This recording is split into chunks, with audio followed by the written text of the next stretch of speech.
Bismillahirrahmanirrahim. Assalamualaikum warahmatullahi wabarakatuh. Selamat pagi teman-teman semuanya. Alhamdulillah kita ketemu lagi ya di taklim pertemuan kedua. Dan sekarang insya Allah kita nggak ada Zoom. Aku coba kita materi di YouTube aja lah ya. Ya semoga teman-teman semuanya dalam keadaan sehat walafiat dan ya diberi semangat terus untuk kuliah walaupun daring ya. Ya alhamdulillah hari ini kita bakal bahas tentang sholat bagi wanita. Nah ini kan kita udah bahas nih sholat ya kan, kemarin udah bahas tentang sholat wajibnya, sholat sunnahnya. Nah sekarang coba kita lihat dari perspektif wanita, yaitu sholat bagi wanita. Jadi sebenarnya ini berawal dari, kan kemarin teman-teman udah ngisi form ya, ngisi form yang materi yang pengen di pelajarin. Cuman sebenarnya nggak ada sih yang nulis sholat bagi wanita pengen dijadiin materi gitu. Cuman jadi ceritanya aku punya buku, belum sama sekali aku baca, masya Allah. Jadi kepikiran apa sekali biar sekalian bedah buku gitu kan, aku baca aja gitu, baca terus kasih teman-teman materi pakai buku ini gitu kan, jadinya ya aku cobalah gitu. Nah makanya sekarang aku coba bahas di buku ini ada bab tentang sholat bagi wanita. Oke ya, yang pertama yaitu tentang sholat berjamaah bagi wanita. Ya di situ diterangkan ada hadis dari pelarangan para gadis dan sejenisnya hadir ke masjid. Andai kata Rasulullah dari Bukhari Muslim, andai kata Rasulullah tahu mufsadah yang ditimbulkan oleh para wanita yang hadir ke masjid, niscaya beliau akan melarang para wanita datang ke masjid sebagaimana para wanita Bani Israel dilarang datang ke masjid.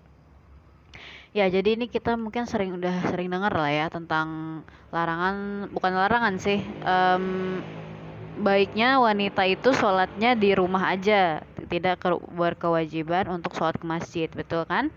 Ya, tentu saja itu udah sering kita dengar dan memang hadisnya juga benar menyatakan seperti itu, bahwasanya kita tuh nggak wajib nih sholat di masjid gitu kan. Nah terus lantas gimana? Maksudnya kan bahkan banyak juga yang menerangkan bahwasanya sholat berjamaah itu lebih utama daripada sholat sendirian. Lalu terus kalau misalkan kita nggak ke masjid gimana? Udah mah di kosan sendiri gitu kan? Gimana mau sholat jamaah sama siapa gitu? Suami belum ada gitu kan? Atau nggak deket sama keluarga juga gitu. Terus keutamaannya apakah kita harus jauhin gitu maksudnya ya? Nah, coba kita lihat Imam Muslim mengutarakan hadis Rasulullah Rasulullah SAW bersabda, jika seseorang dari kalian hendak pergi ke masjid, janganlah ia memakai wangian. Nah dari sini teman-teman, dari sini kenapa Rasulullah itu ada hadis bahwasanya kita nggak boleh sholat ke masjid, karena wanita itu kita tahu ya, wanita itu sumber fitnah, makanya harus berhati-hati. Kenapa kita nggak boleh ke masjid itu ya karena misalkan kita lagi dandan gitu kan ke masjid, itu kan bisa mengecohkan orang-orang ya, mengecohkan para lelaki yang sedang sholat ke masjid kayak gitu. Nah makanya ada hadis bahwasanya jika kita mau ke masjid janganlah pakai wangian. Nah maksudnya apa? Ya jangan sampai kita tuh ke masjid itu menor, pakai wangi-wangian yang bikin yang bikin orang-orang tuh jadi salah fokus gitu lah. Nah makanya kenapa bagi kita itu disunahkan ya karena hal itu gitu. Dan juga ini ada ini nih rada lama lagi ininya ya, efek slide-nya. Ya jadi ada hadis juga dari Abu Daud. Intinya adalah sholat seorang perempuan itu baiknya adalah di rumahnya. Dan pokoknya kalau bisa itu bahkan kita tuh di ruangan yang paling dalam gitu, sampai nggak kelihatan orang. Pokoknya jangan sampai kita itu membuat fitnah gitu kalau dulu itu. Nah kenapa sampai ada keluar hadis kayak gitu? Dan di situ juga ditulisnya itu adalah lebih banyak ke gadis ya, ke gadis. Gadis itu ya kita ini misalnya orang-orang yang umurannya remaja kayak gitu yang masih seger-segernya lah gitu ya. Bahkan untuk seorang wanita itu ya nggak terlalu dimakruhkan lah gitu. Wanita tuh maksudnya wanita tua gitu ya, maksudnya yang lebih tua gitu. Ya makanya dari sini banyak menjelaskan bahwa wanita-wanita zaman dulu tuh juga sudah bilang nih dari hadis Humaid Asyaidah bahwasanya beliau berkata kepada Rasulullah, "Wahai Rasulullah, sungguhnya aku senang sholat bersama bermakmum atau bertuan atau berjamaah." Jadi dulu tuh memang wanita-wanita itu senang sholat berjamaah, tapi lagi-lagi Rasulullah berkata bahwasanya sholat yang paling baik adalah untuk wanita itu adalah sholat sendiri, apalagi untuk gadis ya. Makanya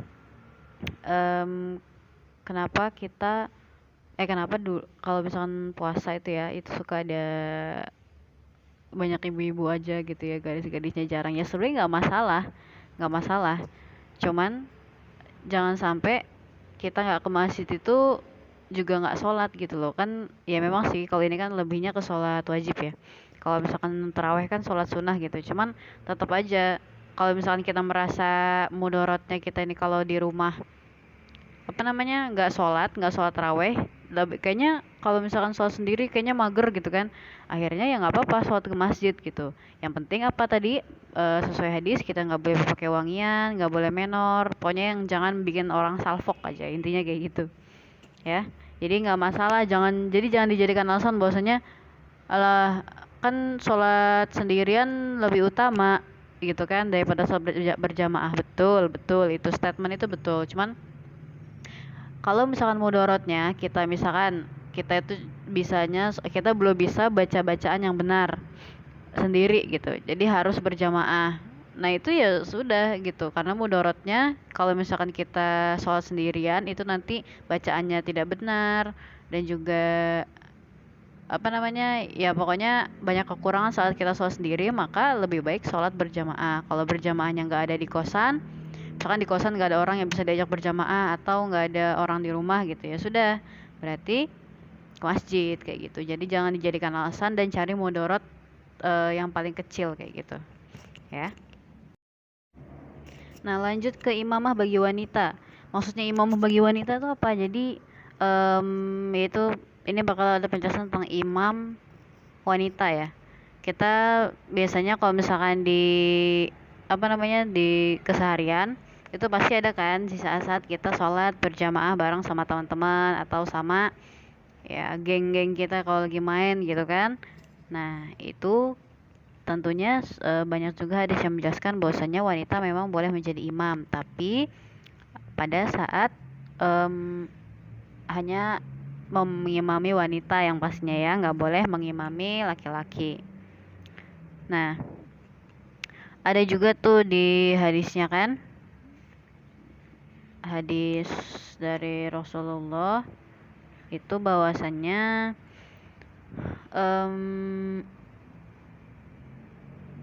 di Ummu Salamah ya yang mengimami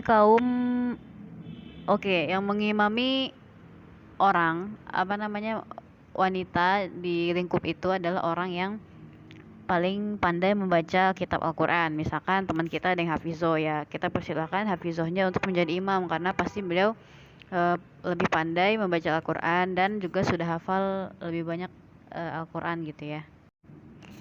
Nah dan juga di sini ada hadis dari Muslim ya, Tirmizi, Abu Daud, Nasa'i dan Ibnu Majah.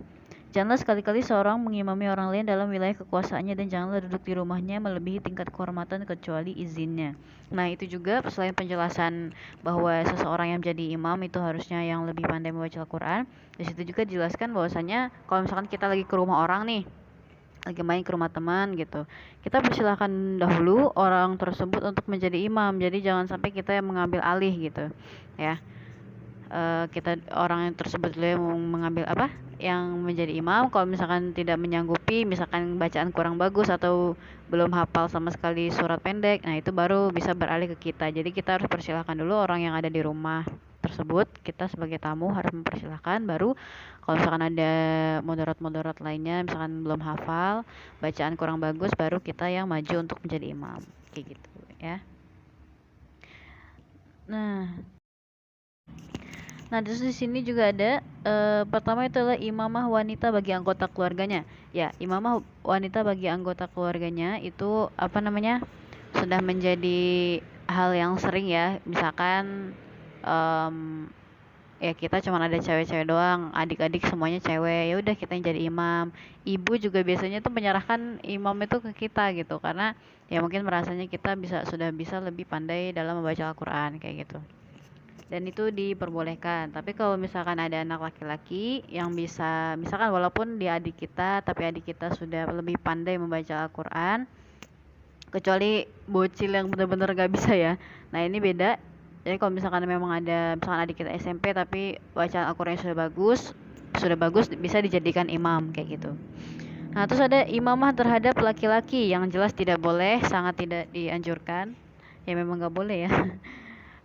Karena apa namanya ada hadis Nabi juga, janganlah sekali-kali seorang wanita mengimami laki-laki itu nanti, karena alasannya sudah pasti dilarang mengumandangkan atau mengeraskan suara di hadapan laki-laki ya, nggak boleh. Jadi sebenarnya kita terus harus menjaga suara kita gitu di depan laki-laki, karena nggak sembarangan kita boleh teriak-teriak kayak gitu sebenarnya ya, jadi harus dijaga, tidak diperbolehkan. Terus pokoknya nggak boleh aja ya kita mengimami sekelompok anak laki-laki kayak gitu. Oh ya, terus ada posisi imam wanita dalam sholat berjamaah. Nah, posisi imam wanita kalau misalkan itu di antara cewek-cewek itu kita ada di tengah teman-teman. Jadi nggak di depan ya, kita harus ada di tengah. Kenapa? Karena supaya tidak mencolok kayak gitu. Jadi posisi berdiri seorang wanita itu ada di tengah-tengah, terus agar terlindung dari pandangan laki-laki. Jadi kita tuh ya bener tadi nggak mencolok gitu ya. Kalau misalnya kita di depan kan kelihatan banget gitu bahwa wah nih imam nih gitu, kelihatan gitu kan. Nah itu jadi harusnya di tengah-tengah. Tapi kalau misalkan itu rame-rame ya, tapi kalau misalkan cuman kayak satu orang gitu, nah kita ada di sebelah kirinya kayak gitu ya, untuk menjaga. Selanjutnya posisi makmum wanita dalam sholat berjamaah. Nah itu ada juga ada sebuah hadis, sebaik-baik syaf jamaah lelaki adalah yang berada di syaf terdepan dan yang terburuk adalah yang berada di syaf yang paling belakang. Sedangkan sebaik-baik syaf jamaah wanita adalah yang berada di syaf paling belakang dan yang terburuk adalah yang berada di syaf terdepan. Jadi baiknya teman-teman kalau misalkan wanita itu kita misalkan lagi jamaahan ya sama orang-orang rame-rame gitu, itu syaf yang terbaik adalah yang belakang, malah bukan yang terdepan, dibalik sama laki-laki ya. Jadi kenapa kayak gitu? Karena supaya menghindari itu tadi gangguan pandangan, fitnah dan lain-lain. Jadi kalau kita paling belakang itu kan otomatis tidak terlihat oleh soft laki-laki kayak gitu kan. Nah, terus menyebutkan juga urutan syafnya ya. Ya sama aja sih, intinya tadi pokoknya urutan syaf yang paling benar itu makmum laki-laki di belakang imam laki-laki, terus anak-anak, nah kemudian wanita kayak gitu. Itu udah sering kita lakuin lah ya, insya Allah tahu. Nah selanjutnya adalah sholat Jumat bagi wanita. Nah ini mungkin udah pernah dibahas atau belum kali ya di taklim. Sholat Jumat bagi wanita itu di sini tertulis di hadis dari Abu Dawud sesuai dengan syarat Bukhari dan Muslim, bahwasanya sholat Jumat bagi setiap muslim kecuali 4 golongan, hamba sahaya, perempuan, anak kecil, orang sakit gitu. Jadi sholat Jumat itu bagi setiap muslim kecuali 4 golongan. Kita itu termasuk perempuan. Itu jadi kita tuh memang kita sering dengar ya bahwa kita tuh tidak diwajibkan untuk sholat Jumat. Nah, terus ngapain kalau misalkan kita nggak sholat Jumat gitu kan? Ya seperti biasa sholat zuhur, tapi kalau bisa menunggu khutbah selesai. Nah ini sunnah sholat Jumat bagi wanita. Jadi saat orang sholat Jumat itu kita sebaiknya pertama mandi sebelum sholat Jumat. Berdasarkan sabda Rasulullah, jika seorang dari kalian melakukan sholat Jumat, hendaklah dia mandi. Ya jadi karena laki-laki kan pasti sholat Jumat otomatis mandi. Nah kalau kita sebagai wanita juga baiknya itu mandi. Kalau dulu tuh aku kalau misalkan nunggu sholat Jumat itu pasti bebersih dulu ya, entah itu potong kuku, pokoknya bersih-bersih aja lah sebelum sholat Jumat laki itu datang gitu. Jadi memang baiknya seperti itu karena Jumat tuh ya hari yang Allah berkahi lah insya Allah ya. Walaupun semua hari baik, semua hari diberkahi, cuman Jumat itu ya rada beda gitu. Ya jadi kalau bisa kita sudah bersih gitu sebelum sholat Jumat itu datang, walaupun kita tidak sholat Jumat gitu. Terus membersihkan mulut ya seperti biasa ya, kita sikat gigi dan lain-lain. Terus berangkat pagi-pagi menuju masjid. Ini juga sebenarnya untuk laki-laki lah ya, cuman aku pernah pas mau sholat Jumat itu di Ulil. Jadi aku tuh abis taklim juga, abis taklim sama anak-anak, keburu sholat Jumat, sedangkan pas mau ke bawah itu rame. Akhirnya stay aja di masjid di Ulil gitu. Akhirnya ya apa namanya, nunggu sholat Jumat, tapi aku gak ikut sholat Jumat tapi mendengarkan khutbahnya. Nah di sini juga ada di nomor 5 tuh, saat khutbah berlangsung seorang wanita disunahkan mendoakan orang yang bersin jika dia membaca hamdalah. Maksudnya itu kan kalau misalkan ada ini ya, ada pengertian bahwasanya orang sholat Jumat itu pas mendengarkan khutbah nggak boleh ngomong ya.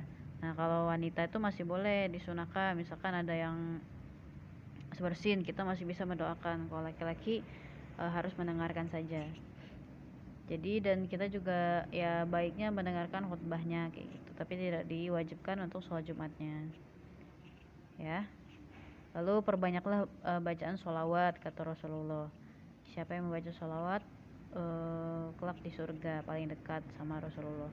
Ya jadi maksudnya apa namanya, kita juga harus banyak-banyak sholawat ya.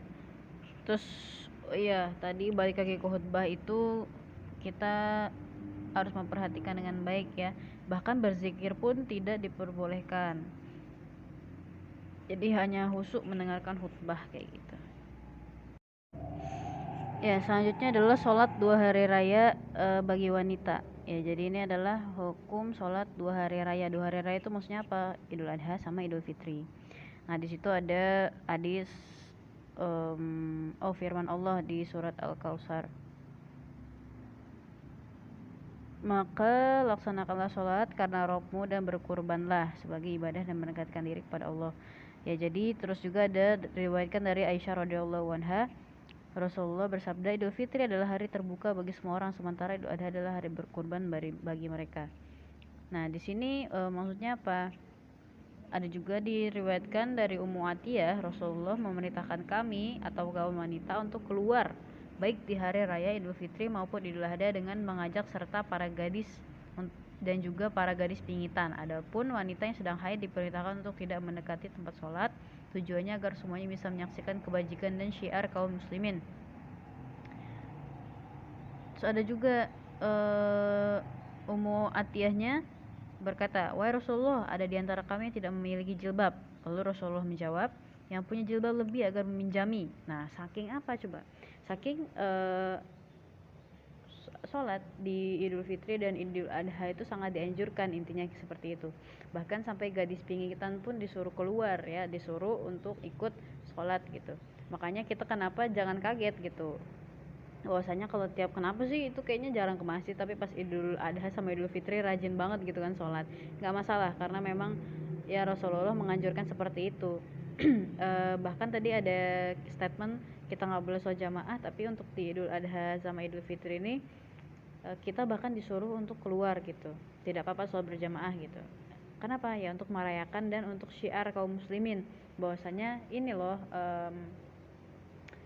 apa ya, hari raya besar umat kami, umat Islam kayak gitu.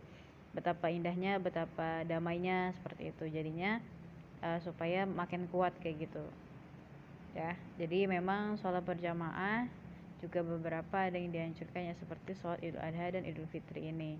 Makanya jangan kaget, tapi ada tapinya juga.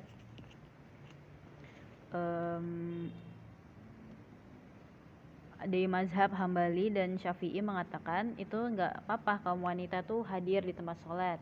dengan catatan tidak berpenampilan mencolok atau mengenakan perhiasan yang berlebihan dan busana kebanggaan, ya. Kenapa? Karena kita sering banget ngelihat ya ibu-ibu hits gitu ya.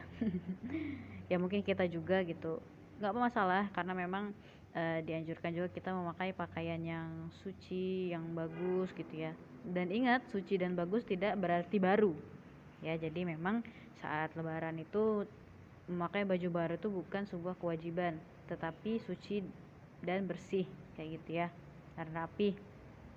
Nggak harus baju baru, baju lama juga gitu. Yang penting adalah kita benar-benar khusyuk di dalamnya dan juga mendengarkan khutbah dan juga bisa bersilaturahmi, ya. Jadi makanya teman-teman mungkin yang masih nantinya pas sholat Idul Fitri, nanti kan bentar lagi puasa terus Idul Fitri nih, yang memakai perhiasan dan lain-lain itu jangan dulu lah. Kalau mau pakai pas keliling aja, keliling nyari kue gitu kan, jangan dipakai pas ininya, ya. Jangan dipakai pas sholatnya gitu. Sholat mah yang sederhana aja seperti biasa, cuman memang harus tetap suci dan bersih kayak gitu, baik dari baju dan lain-lain. Oke, alhamdulillah selesai teman-teman semuanya. Ya sedikit lah ya, insyaallah aku bedah buku ini gitu. Nanti insyaallah kedepannya ada juga beberapa tentang fikih zakat dan lain-lain, toharoh, nanti kita bahas lagi. Kalau ini tentang sholat dulu ya. Ya semoga bisa bermanfaat ya teman-teman. Insyaallah aku juga belajar, masih banyak belajar dan masih banyak harus tahu lah ya. Karena kita sebagai wanita itu sebenarnya banyak banget hukum-hukumnya kayak gitu. Cuman ya harus tetap jangan menyerah gitu, jangan terlalu terlena sama dunia, akhirnya kita lupa untuk belajar lebih banyak gitu. Itu aja ya teman-teman, terima kasih. Assalamualaikum warahmatullahi wabarakatuh.